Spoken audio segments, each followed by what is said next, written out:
নমস্কার বন্ধুরা, আপনারা আশা করি ভালো আছেন। আমরা সবাই ভালো আছি।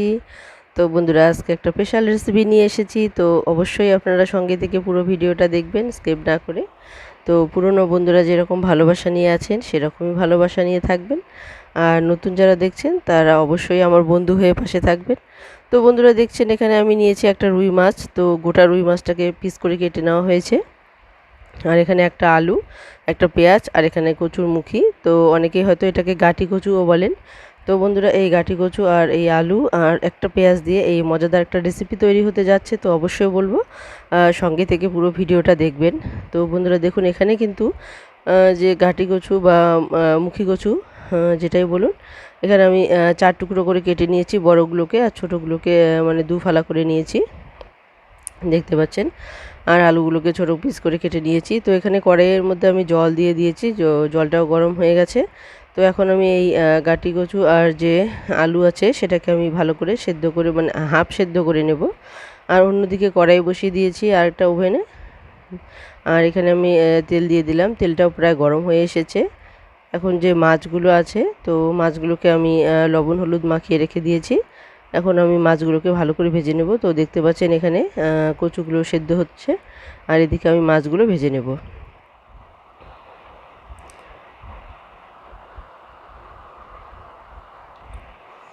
তো বন্ধুরা, দেখতেই পাচ্ছেন এখানে মাছগুলো যখন আমি ভাজবো তখন মাছগুলো একটা একটা করে দেবো, আর এপাশ ওপাশ আমি কিন্তু ঘুরিয়ে নেব। তো বন্ধুরা, মাছগুলো ভাজার সময় যদি আমরা একবারে এভাবে দিয়ে না উল্টে যদি আমরা এভাবে দিতেই থাকি, তাহলে কিন্তু মাছগুলো পরে ছাড়ানোর সময় কিন্তু লেগে যায় গায়ে গায়ে, আর কিন্তু ভেঙে যাওয়ার সম্ভাবনা থাকে।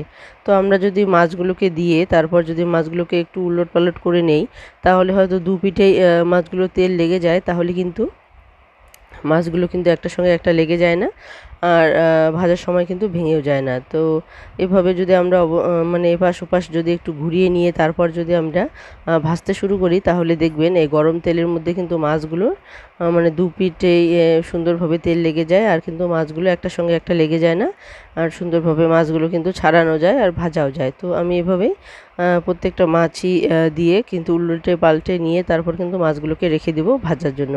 তাহলে দেখবেন মাছগুলোর গায়ে সুন্দর করে তেলও লাগবে, আর মাছগুলো কিন্তু সুন্দর ভাজা হয়ে যাবে। তো এদিকে দেখুন, মুখী কচুগুলো যা আছে, তো এগুলো কিন্তু প্রায় সেদ্ধ হওয়ার দিকে। তো আমি কিন্তু এটা ফুল সেদ্ধ করব না, এটা 50%-এর মতো সেদ্ধ করব। তো বন্ধুরা দেখুন, এখানে কিন্তু আমি সেদ্ধ করে রেখে দিয়েছি। এদিকে পেঁয়াজ কুচি করে রেখে দিয়েছি, কয়েকটা কাঁচা লঙ্কা, আর এদিকে আমার মাছটাও প্রায় ভাজা হয়ে গেছে। তো সমস্ত মাছই কিন্তু আমি ভেজে রেখে দিয়েছি। তো এদিকে কড়াইয়ের মধ্যে আমি তেল দিয়ে দিলাম। তো এটা আমি সানফ্লাওয়ার তেল দিলাম, যার জন্য এরকম সাদা সাদা লাগছে, কিন্তু আসলে এটা সাদা নয়, একটু হলদেটেও আছে। তো এই তেলটা কিন্তু কড়াইয়ের মধ্যে মানে গরম পেলেই কিন্তু সাদা হয়ে যায়, তো দেখতেই পাচ্ছেন। তো এখানে সানফ্লাওয়ার তেলটা ইউজ করা হচ্ছে। তো এখানে দেখুন, এখানে আমি কড়াইয়ের মধ্যে দিয়ে দিলাম পেঁয়াজ আর কাঁচা লঙ্কা, আর এখানে দিয়ে দিলাম সামান্য পরিমাণ পাঁচফোড়ন, হাফ চামচ পরিমাণ পাঁচফোড়ন। তো এখন আমি পেঁয়াজ আর লঙ্কাটাকে ভালো করে একটু ভেজে নেব। ভেজে নেওয়ার পর যে মুখী কচুগুলো আছে আমি হাফ সেদ্ধ করে রেখে দিয়েছি, তো সেগুলোকে আমি এখন দিয়ে এখানে একটু নাড়াচাড়া করে কিন্তু ভালো করে ভেজে নেব।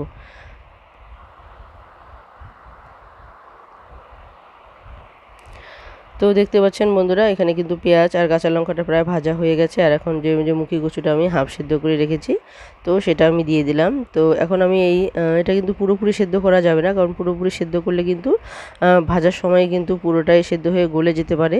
তো অবশ্যই এমনিতেই কচু কিন্তু একটু নরম টাইপের হয়, তো এটাকে পুরোপুরি সেদ্ধ করবেন না, হাফ সেদ্ধ করে নেবেন।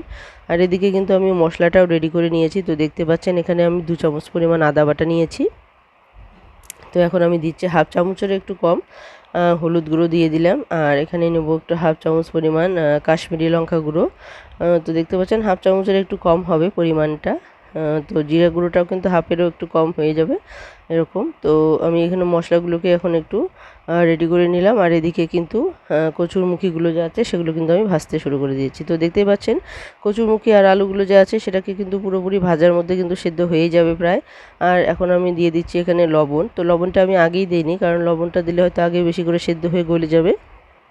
তো ভাজা হওয়ার একটু আগ মুহূর্তে কিন্তু আমি লবণটা দিয়ে দিয়েছি। আর এদিকে যে মশলাগুলো আছে সেগুলোকে কিন্তু আমি এখন জল দিয়ে একটু গুলিয়ে নেব। তো আমি সাধারণত যে কোনো রান্নার মধ্যে মশলাগুলো কিন্তু জল দিয়ে গুলিয়ে নিয়ে রান্না করি। এতে করে কিন্তু রান্নার কালারটা খুব সুন্দর আসে, আর কিন্তু মানে মশলাগুলো কিন্তু পুড়ে যায় না। তো বন্ধুরা, হয়তো আপনারা যারা আমার ভিডিও দেখেছেন প্রত্যেকটা ভিডিওর মধ্যেই কিন্তু আমি মশলাগুলো কিন্তু জলে গুলিয়ে দিয়ে দিই। তো বন্ধুরা, দেখতে পাচ্ছেন এখানে কিন্তু কচুরমুখির মধ্যে আমি জলগুলো দিয়ে দিলাম মশলা সহ। তো মশলার বাটিতে একটু মশলা লেগেছিলো, সে কারণে আমি হালকা একটু জলও কিন্তু সেই সঙ্গে দিয়ে দিলাম।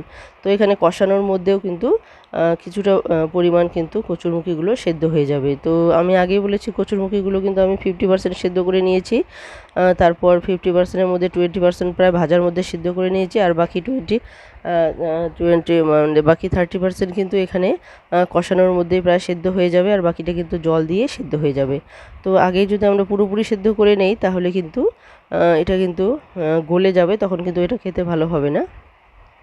আর এই কচুটা যদি একটু ভাপ দিয়ে নেওয়া যায়, তো যে কোনো কচুই হোক যদি আপনারা ভাপ দিয়ে নেন তাহলে দেখবেন এটা কিন্তু মুখে ধরবে না, গলায় চুলকোবে না। তো দেখুন এখানে কিন্তু কষানো হয়ে গেছে, আর আমি এখানে জল দিয়ে দিলাম। তো যেহেতু আমার কচুটা কিন্তু প্রায় সিদ্ধ হয়ে এসেছে, তাই এখানে কিন্তু আর বেশি জল দেওয়ার কোনো প্রয়োজন নেই। তো যতটুকু আমি মানে রাখবো স্যুপটা, সেই অনুযায়ী কিন্তু হয়তো বা 1 বাটি পরিমাণ বেশি জল দিয়ে দেবো। একটু নাড়াচাড়া করে মাছ দিয়ে তারপরে নামিয়ে নেবো। তো বন্ধুরা, দেখতে পাচ্ছেন এখানে কিন্তু কচুরমুখিগুলো, তো আপনারা কচুরমুখিগুলো যেভাবে মানে সেদ্ধ করবেন সেই সেদ্ধর আন্দাজ মতোই জলটা দেবেন। তো এখানে দেখুন মাছগুলো কিন্তু আমার ভাজা হয়ে গেছে। এখন আমি এদিকে যে কচুরমুখি যে আছে সেটা কিন্তু জলটা অনেকটা ফুটে উঠেছে, টকবক করে উঠেছে। তো দেখুন এখানে কিন্তু আমি মাছগুলো দিয়ে দিলাম। তো এখানে বেশি জল দিইনি, কারণ এগুলো কিন্তু সেদ্ধ হয়ে গিয়েছে। তো আপনারা সেই সেদ্ধর মাপ অনুযায়ী কিন্তু জলটা দেবেন। যারা একটু কম সেদ্ধ করে নেবেন তারা অবশ্যই একটু জলটা বেশি করে দিয়ে ঝোলের মধ্যে সেদ্ধ করে নেবেন। তো বন্ধুরা দেখুন এখানে কিন্তু মাছগুলো দিয়ে দিলাম, আর মাছগুলো দেওয়ার পর কিছুটা আমি জাল করে নিয়েছি। দেখুন কিছুক্ষণ জাল করে নেওয়াতেই কিন্তু মাছগুলো শুকিয়ে গেছে, জলটা শুকিয়ে গেছে। তো বন্ধুরা দেখুন এখানে আমার হয়ে গেছে, আমি এটা নামিয়ে নিয়েছি। তো বন্ধুরা দেখুন কালারটা কত সুন্দর এসেছে। তো এটা কিন্তু শুধু শুধু দেখতেই সুন্দর হয়নি, এটা কিন্তু খেতেও খুবই সুন্দর হয়েছে, অসাধারণ হয়েছে খেতে। তো বন্ধুরা, আপনাদের এই রেসিপিটা কেমন লাগলো অবশ্যই কমেন্টে জানাতে ভুলবেন না। তো পুরনো বন্ধুরা যেরকম ভালোবাসা নিয়ে আছেন সেরকমই ভালোবাসা নিয়ে থাকবেন, আর নতুন বন্ধুরা যারা দেখছেন তারা অবশ্যই ভালোবাসা নিয়ে বন্ধু হয়ে পাশে থাকবেন। তো বন্ধুরা, অবশ্যই আপনাদের ভালোবাসার প্রয়োজন আছে, কারণ আপনাদের ভালোবাসা একমাত্র পারে আমাদেরকে এগিয়ে নিয়ে যেতে। তো আমরা সাধারণত আশা করি যে আপনারা সবসময় আমাদের পাশে থাকবেন। তো এইভাবেই আমরা এগিয়ে যেতে পারবো। আর পুরনো বন্ধুরা যারা আছেন অবশ্যই আপনারা সেভাবে মানে সেভাবেই পাশে থাকবেন, সবসময়ই থাকবেন। অনেক অনেক ভালোবাসা সবার প্রতি থাকলো, নতুন বন্ধু এবং পুরনো বন্ধু সবার প্রতি অনেক অনেক ভালোবাসা থাকলো। তো আমার এই রেসিপিটা আপনাদের কেমন লাগলো অবশ্যই কমেন্টে জানাতে ভুলবেন না, আর কমেন্ট করার আগে অবশ্যই লাইক করে দেবেন। আর নতুন বন্ধুরা অবশ্যই সাবস্ক্রাইব করে বন্ধু হয়ে পাশে থাকবেন। তো বন্ধুরা, আমার এই রেসিপিটা আপনাদের কেমন লাগলো অবশ্যই কিন্তু জানাবেন। আর এই রেসিপিটা একবার হলে অবশ্যই ট্রাই করে দেখবেন বাড়িতে। এটা কিন্তু খেতে কিন্তু খুবই সুস্বাদু হয়। তো এইভাবে অবশ্যই একবার রান্না করবেন।